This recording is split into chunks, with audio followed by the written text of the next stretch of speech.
What if the man who swore undying love slowly cut you off from friends, family, everyone, until one day you vanished, and he buried your body right under the stairs of your own home, then spent the next 6 years walking over your grave while begging the world to bring you back? That's exactly what happened to Tina Satchwell, reported missing in March 2017 by her husband Richard, who cried on national TV, gave dozens of tearful interviews pleading, "Come home," and kept up the grieving act for over 6 years, all while her remains lay hidden beneath the concrete floor he stepped on every single day.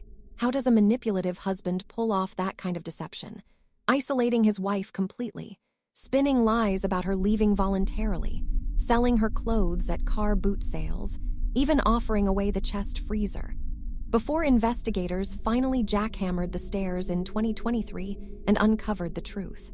Stick with me as we break it all down. The obsessive control that trapped her, the day she disappeared, and the alibi that didn't add up, the years of media performances and suspicious moves, the cold case breakthroughs with phone data and quicklime searches, the October 2023 excavation that revealed her body wrapped in plastic, the 2025 trial where his own TV clips helped convict him of murder, the guilty verdict and life sentence, and the appeals still hanging into 2026 and beyond. This is Buried Under the Stairs, the murder of Tina Satchwell, perfectly captured by the thumbnail manipulative husband. Because nothing chills deeper than realizing the person controlling your world could hide the ultimate betrayal right under your feet. How long did he really think he could keep standing on that secret before it cracked wide open? The story kicks off with a whirlwind romance that began on March 3, 1989, when a young, outgoing woman full of life met a man who quickly swept her into an intense relationship, leading to marriage just 2 years later on November 30, 1991, in a ceremony that felt like the start of a promising future despite early whispers of concern from those closest to her. At first, the passion burned bright.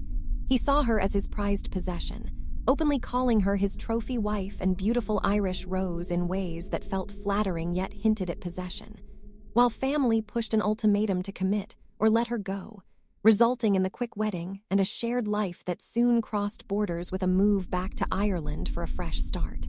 They settled into a modest home bought for around €52,000, but beneath the surface, instability simmered from his multiple past convictions for theft and fraud, creating a dynamic where financial dependence grew. She handled the welfare payments.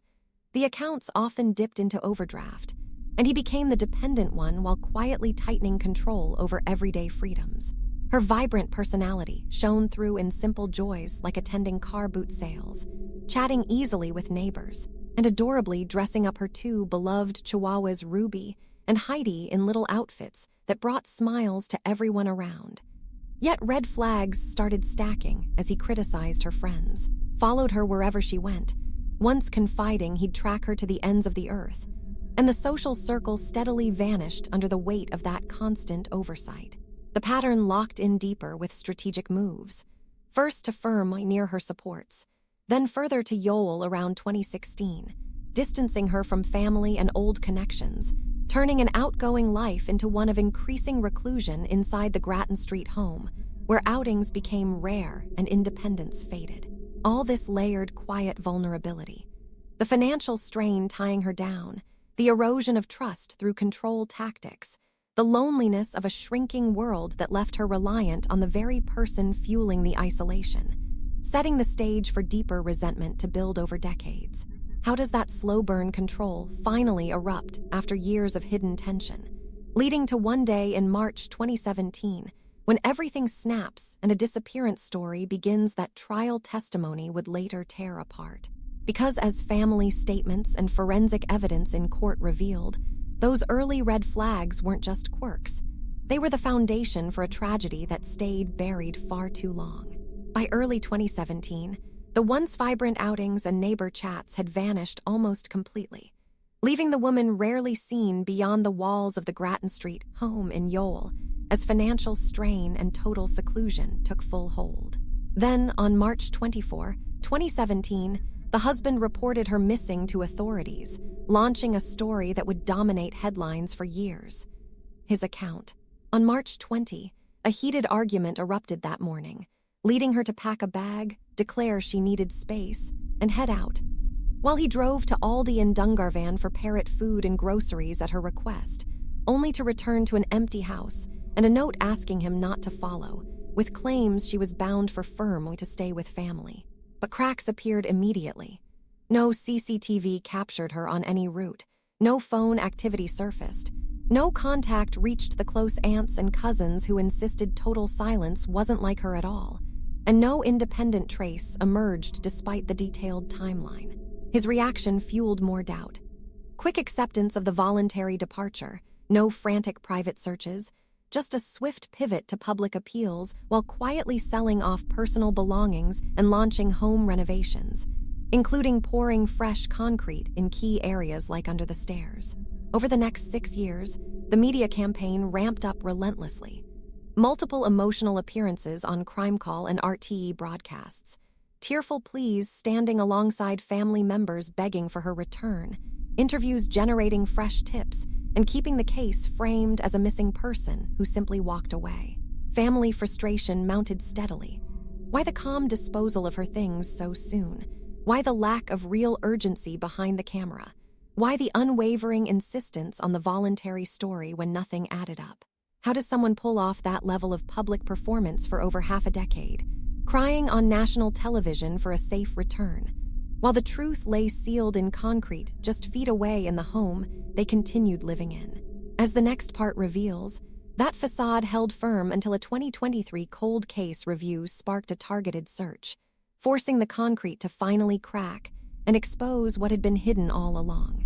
After 6 years of stalled tips, faded appeals, and the case stuck in missing person status, everything shifted in early 2023 when a cold case review handed the file to new investigators who zeroed in on overlooked details.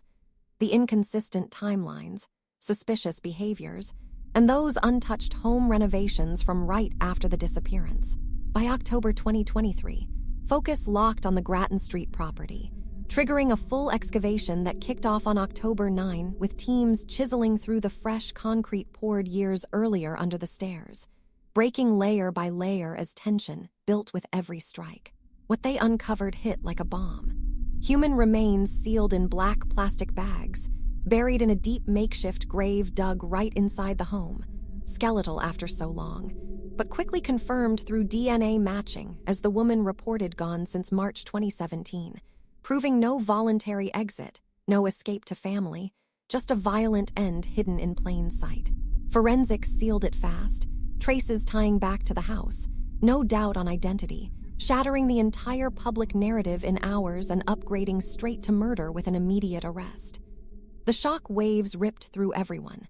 Years of emotional TV pleas exposed as cover, the calm disposal of belongings now screaming guilt, the lived-in home over the grave turning stomachs with how close the truth had always been.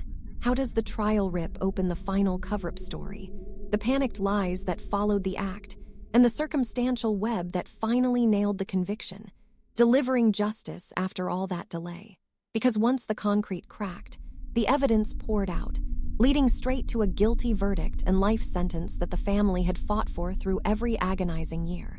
With Tina's remains confirmed as a homicide, the case charged straight into murder prosecution against Richard Satchwell, setting the stage for a 5-week Central Criminal Court showdown in early 2025 that finally dragged every lie into the harsh light.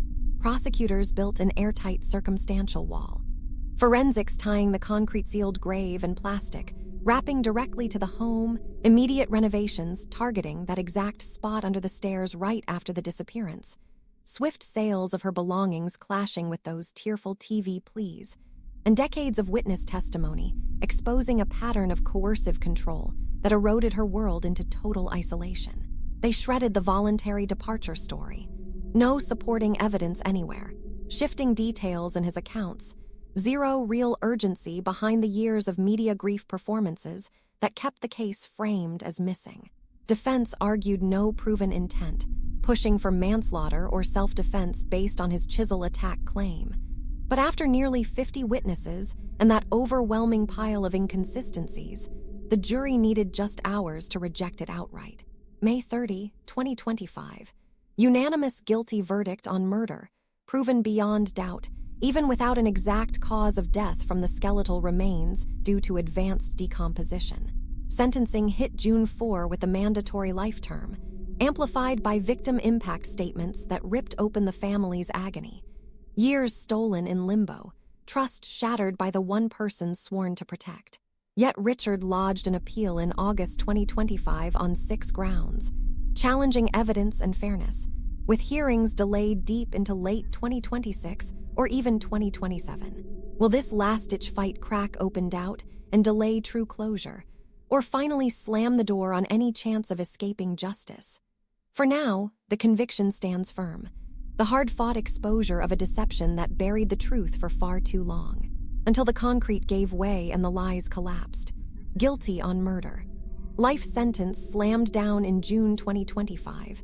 Cuffs clicked on Richard Satchwell as he was led away, and for a moment, it felt like the end. But for Tina Satchwell's family, that courtroom win rings brutally hollow. Victim impact statements ripped everyone apart. Birthdays stolen forever, holidays poisoned by years of crushing limbo, every emotional crime call and RTE plea now exposed as twisting the knife deeper, while her body lay wrapped in plastic, sealed under concrete just feet from the front door the whole time. The October 2023 excavation ended the missing person lie in one shattering day. Teams breaking through the renovated spot under the stairs, uncovering the remains that DNA confirmed as Tina, laying bare the frantic cover-up that started right after that violent morning in March 2017. Yet Richard fired back fast. Appeal lodged in August 2025 on 6 grounds: evidence handling, trial fairness, and here in early 2026, nothing has moved. Hearings delayed deep into late 2026 or even 2027. No dates, no progress, just endless headlines keeping the wounds raw and forcing the family to brace for another full year of fighting. One more anniversary without being able to fully grieve. One more reminder that the man convicted of burying her in their own home is still pulling strings from behind bars. In quiet towns like Yoel, in houses that look completely ordinary from the outside. How many more secrets are already sealed away, waiting for the dig that never comes?